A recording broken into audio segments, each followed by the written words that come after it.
अवधेश और अनीता की गांव की प्रेम कहानी। परिचय। उत्तर प्रदेश के एक छोटे से गांव हरिपुर में बस्ती के किनारे अवधेश का घर था। वो एक मेहनती किसान का बेटा था जो खेतों में अपने पिता का हाथ बंटा था और गांव के बच्चों को मुफ्त में पढ़ाने का सपना देखता था। अनीता उसी गांव की एक जीवंत और समझदार लड़की थी जो गांव के स्कूल में बच्चों को पढ़ाती थी।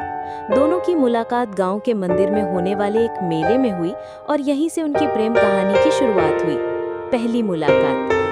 गांव में हर साल माँ दुर्गा के मेले का आयोजन होता था। उस साल मेला कुछ खास था क्योंकि गांव में बिजली की रोशनी पहली बार पहुंची थी। अनीता मेले में बच्चों के साथ नाटक प्रस्तुत करने की तैयारी कर रही थी। अवधेश अपने दोस्तों के साथ मेले में घूम रहा था। नाटक के दौरान एक बच्चा मंच पर गिर गया और अनीता उसे संभालने में व्यस्त हो गई। अवधेश तुरंत दौड़ा और बच्चे को उठाकर अनीता की मदद की। उसने हंसते हुए कहा, मैडम, बच्चे तो ठीक हैं, लेकिन आपकी साड़ी का पल्लू मिट्टी में सन गया। अनीता ने उसकी सादगी और हंसी मजाक पर हल्का सा मुस्कुराया। बस यही वो पल था जब दोनों के दिलों में कुछ हलचल हुई। प्यार का अंकुरण। मेले के बाद अवधेश और अनीता की बातचीत बढ़ने लगी। अवधेश अक्सर स्कूल के पास अनीता से मिलने के बहाने आता। वो उसे गांव के खेतों, बरगद के पेड़ और तालाब की कहानियां सुनाता।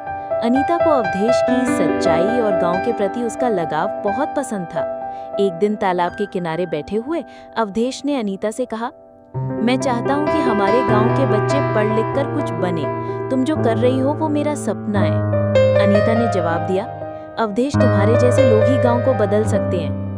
धीरे धीरे दोनों का प्यार गहरा होने लगा, लेकिन गांव की पंचायत और परिवारों की रूढ़ियां उनके रास्ते में बाधा बनने लगी।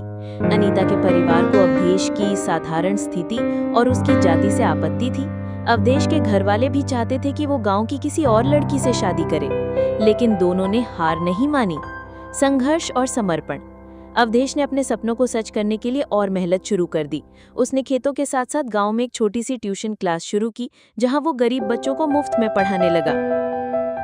अनीता ने भी अपने स्कूल में बच्चों के लिए नई शिक्षण तकनीकों का इस्तेमाल शुरू किया, जिससे गांव वाले उसकी तारीफ करने लगे। लेकिन परिवार का दबाव बढ़ता गया। एक दिन पंचायत ने दोनों को बुलाकर चेतावनी दी कि वो अपने रिश्ते को खत्म करें। अनीता ने अवधेश का हाथ थामकर कहा, हमारा प्यार गलत नहीं है, हम गांव के लिए कुछ अच्छा कर रहे हैं और हमें साथ रहने का हक है। अवधेश ने उसका हौसला देखकर और मेहनत की। उसने गांव के बुजुर्गों से बात की और उन्हें बताया कि कैसे वो और अनीता मिलकर गांव के बच्चों का भविष्य संवारना चाहते हैं। उसकी मेहनत रंग लाई। गांव के स्कूल को बेहतर बनाने के लिए अवधेश और अनीता ने एक छोटा सा पुस्तकालय बनवाया, जिसमें गांव के लोग भी मदद करने लगे। सुखद अंत। समय के साथ गांव वालों का दिल पिघला। अनीता के पिता ने अवधेश की मेहनत और लगन को देखकर अपनी सहमति दे दी। पंचायत ने भी दोनों के रिश्ते को स्वीकार किया। एक सादे लेकिन प्यार भरे समारोह में अवधेश और अनीता की शादी हुई। शादी के बाद दोनों ने गांव में एक बड़ा स्कूल खोलने का सपना देखा और मिलकर उसे हकीकत में बदला। उनकी प्रेम कहानी गांव के लिए एक मिसाल बन गई। अवधेश और अनीता ने न केवल अपने प्यार को जिया, बल्कि अपने गांव को भी नई रोशनी दी। आज भी हरिपुर गांव में लोग उनकी कहानी को याद करते हैं और कहते हैं, प्यार और मेहनत से कोई भी रास्ता मुश्किल नहीं।